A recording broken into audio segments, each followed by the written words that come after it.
Sa pagsisimula ng panibagong araw, ang mga house challengers muling napag-usapan ng mga housemates na sinusubok nila. Itong mga time na to, somehow nakakahalata na silang it's a challenge.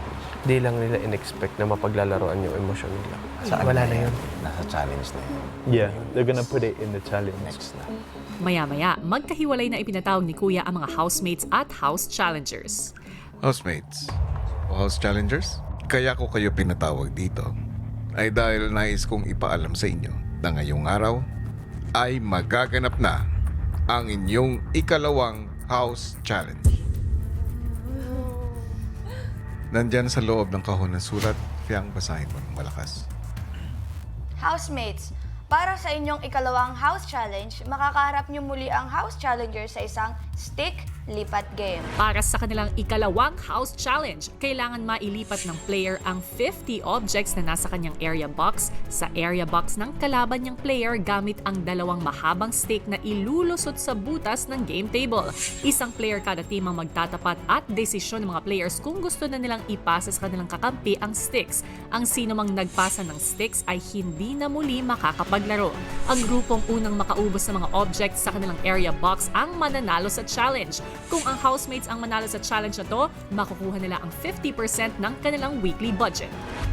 Handang-handa ba kayo, housemates? Babawi po kami. Babawian namin sila ng pagkapanalo. Ang mga housemates at house challengers nagkanya-kanyang plano sa pagkakasunod-sunod ng mga players para sa paparating na challenge. Ako ang last kasi ang weakness ko, madali ako mairita. Pero ang kaya ko naman gawin, kaya ko makafocus. Totoo. Kita ko naman sa'yo na kaya mo talaga mag-game face talaga pag game face. Sino kung una sa kanila doon? JP. Sino sa JP ikaw? no? Sa tingin mo? Feeling ko lalaki yung una din. Feeling ko si parang- Fiang. Feeling ko si Fiang. Alternate tayo. Ako, Go. kaya gusto ko mag-first kasi alam kong kaya ko talaga yan. 8 hours nga eh. Nakaya ko nga yung 8 hours na yun, nakatayo lang kami pabalik-balik, walang pahinga yun. So feeling ko, kaya ko maging, kumbaga, sa 8 hours na yun, mas kakayanin ko pa dito. Objective natin matalo sila. Isipin natin, habang ginagawa natin yun, huwag natin isipin yung ano yung iba. Baga, pangarap lang, para sa pamilya. Nandiyan ka pa. Ano daw? Pamilya.